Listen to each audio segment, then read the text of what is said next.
guys, and welcome back to the channel. My name is Bijou, and today I'm going to actually talk about a very, very serious topic, and I hope that this is going to help someone, this is going to reassure someone, and this is going to just give hope to someone. So in today's topic, guys, if you guys don't know, so on this platform I talk about all things health and well-being, and I am currently in my second trimester of pregnancy. And if you're not aware, I've shared before on this platform on my channel that I suffer from fibroids. I've suffered from fibroids for a very, very long time. I've had surgery to kind of remove the fibroids, and I've managed my fibroids with diet. I've managed my fibroid with how I eat, and it's helped me because after I had the surgery, I noticed that with management of my food intake, a lifestyle change. I stopped eating meat. I stopped eating a lot of dairy product.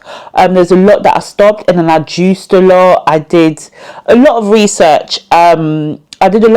Because I wanted to really tackle my fibroids naturally. So if you haven't seen the video, guys, go and check out my fibroids story. I will put the link in the comment section, so you can just click on there and then go and check it out. But there is also a lot of content on YouTube if you are going through fibroids, if you don't know what to do, or if you are going through fibroids and you don't know what to do. Before we move, fibroids are benign, so they're tumors that grow inside your uterus, outside of your uterus, and they are non-cancerous. They grow in different sizes, and so I actually didn't know that I had fibroids for a very long time until I noticed changes in my stomach and the size of my stomach, and I was like, what is going on? And then I went to the doctors, and then I was diagnosed with having multiple fibroids, and mine actually grew to the point where I genuinely looked like I was 3 months pregnant. So anyway, guys, moving forward, so I had surgery a couple of years ago, and they removed the biggest one. I wouldn't say remove it, they kind of shrank it down. Just go and check out the video. And now I am pregnant, still living with fibroids, because one thing about fibroids is whether you have surgery, whether you do home remedies, for me personally, they haven't completely gone away. My fibroids have never completely gone away. I've just maintained and managed the small dotted ones all around. They are very, when you're aware that you have fibroids and you're living with fibroids, you know that they're not cancerous. You know that you can just live a normal life. There is hope. You can get pregnant and have children. But the issue with fibroids is a lot of us suffer. We really do suffer. We suffer with fibroids not knowing that we have fibroids. We suffer not knowing the impact that it can have on our relationship, on our mental health, on our emotional health. We suffer with that emotion, not even realizing that a lot of it is coming from the fact that you have fibroids, because your gut it's all down here. So I hope, like I said, guys, I really hope that this video helps someone, it encourages someone, it gives hope to someone, and it motivates someone today. So I'm currently in my second trimester and I'm suffering with fibroids. So what I'm currently dealing with is the pain. So with that being said, so I knew that when I got pregnant that I had fibroids. What I did not anticipate is the pain, the fear, the unknown that comes with it. Yes, the doctors will tell you everything is fine, your baby's fine, you can have a normal pregnancy. Yes, that's true.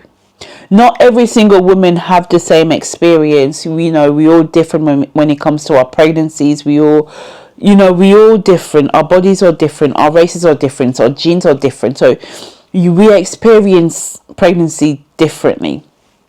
So as you guys seen in my last video, I went to the gym, I was fine, and I really believe that during this pregnancy, as I enjoy keeping fit, I enjoy walking, being active, I'm really going to push myself, not to the point that I'm hurting myself, but just being active, because that's what I enjoy, being active during the pregnancy.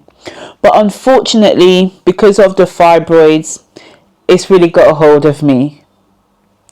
And for anyone who's going through pain because they have fibroids and it's causing them a lot of stress, a lot of pain, I would just say be strong.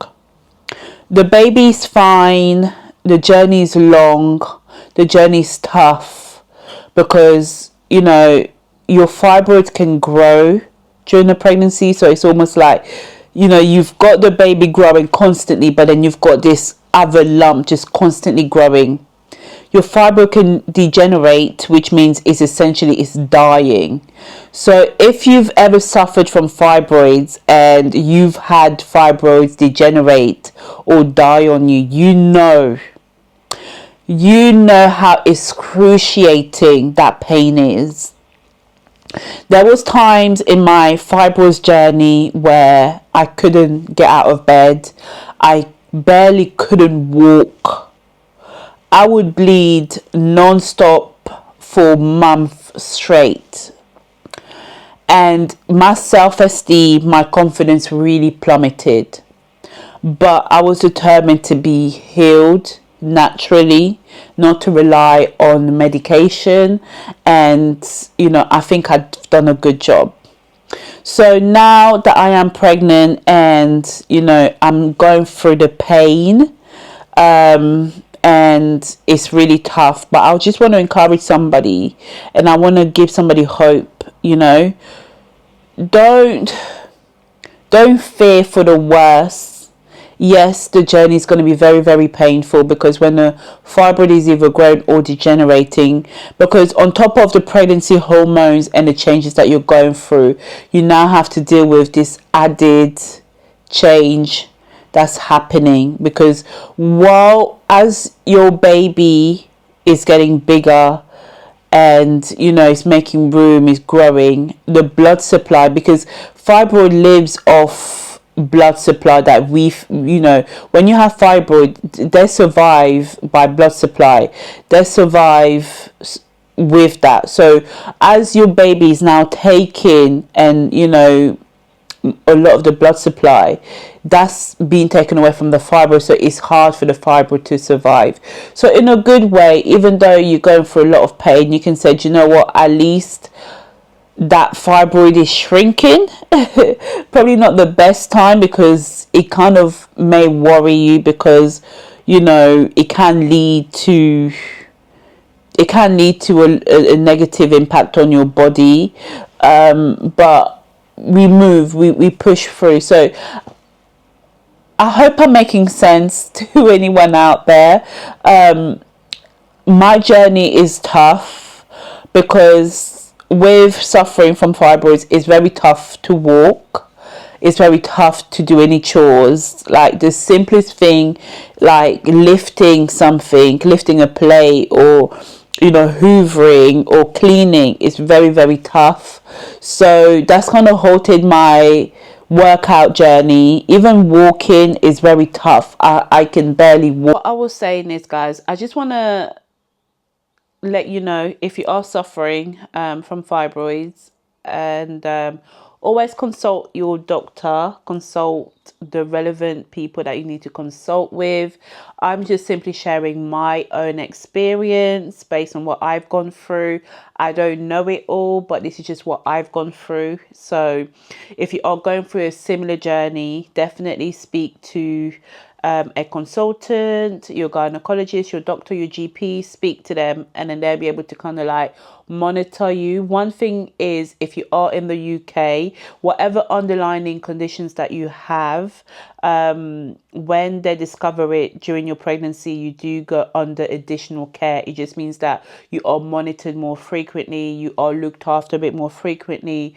And yeah, so just always just make sure that you do your own research, you know, that you seek the correct people to help you, and trust in God that everything will be absolutely fine. Okay, so for me, like I was saying earlier, a lot of the chores is very tough for me to do, and it's very tough for me to walk at the moment. But moving forward, what I'm looking to do, which I'll share with you, and then I'll let you know if that's helped with pain management, if that's helped with nutritional balances. I'm going to get back on my juicing journey, on my smoothing, doing smoothies, doing juicing, because what I find is when I've got pain, I find that I don't really have appetite to eat. I guess because you're thinking about because you're in pain all the time and you're tired all the time, making food, eating food is not your priority. So, and what you don't want to do is you don't want to underfeed yourself and potentially underfeed the baby. So with that being said, moving forward, I'm just going to kind of juice more, blend more, and just ensure that I take the right nutritional food intake. So if that works, I'll let you know. But again, this is just based on me, my personal experience, and my body. So yeah, I hope you guys have enjoyed the video. And if you are new to the channel, make sure that you subscribe to the channel, you like the video, you share, you comment. We are growing, so help me grow on the platform. And I just wanted to make this video to encourage someone. Just don't give up, don't beat yourself up, you know, don't put yourself in a mind state that is not positive, and just trust in God, because everything will be fine. Women who are pregnant with fibroids, you're not the only one. We are out here, okay? We are out here, so you're not by yourself. You know, if you can find support group in your local community online with women going through the same experiences as you, we can all learn and teach each other how to get through and how to navigate through these challenging times. Even if you're not pregnant, if you are genuinely just suffering with fibroids, it's good to have a community that will help you, and just to kind of release the energy, because it really does take a lot out of you, especially if they're growing. If you get, because when your fibroids grow, it really does, you know, make your life difficult, because it puts you in a negative emotional distress, and you never want to get there, because it's not a good place to be. And one of the things that they will always tell you is they're non-benign, they don't cause any harm, they don't cause any problem, they don't. Well, I'm sorry, but I don't want to look like I'm pregnant. I'm sorry, but I don't want to have to go to the toilet 100 times a day. I'm sorry, but I don't want to be bleeding non-stop. I'm sorry, I don't want to have back pain. I'm sorry, I don't want to go through ups and downs of emotions, because you know my estrogens or my emotions are all over the place, because I'm dealing with this, you know. And it's only when your fibroid gets to a really bad state, then really they take you seriously. So definitely always advocate for yourself. If you're not comfortable, you're not happy, advocate for yourself, because nobody else is going to. Because what they will always tell you is, it's fine, it's not cancerous, we'll monitor it. A year can go by, 2 years can go by, 3 years can go by, and that fibroid is growing. Before you know it, you've got 10 centimeter fibroids, you've got multiple fibroids. And you know, because all our bodies are different, sometimes it's hard to always get the right information to treat your body type. And they just say remove the womb, because once you remove the womb, then your problem goes away, or have a child, then your problems may go away. But there's more than one solution to treat fibroids. For me personally, I prefer it now, to manage it naturally, to do it the natural way. So I'm always looking out for, you know, what teas can I drink, what food can I eat, you know, what exercises can I do, what stretches can I do, how can I minimize my stress, how can I put myself in a happier situation or position so I don't put my body into stress, because I don't want the fibroids to grow, you know, and I don't want it to constantly have blood supply, because the more blood supplies it has, the more it grows. So I hope this is making sense to someone. Like I said, I made a video about my fibroid journey. If you haven't seen it, go and watch it. And yeah, subscribe to the channel, like the video, and I'll see you guys next time. Bye guys. Bye.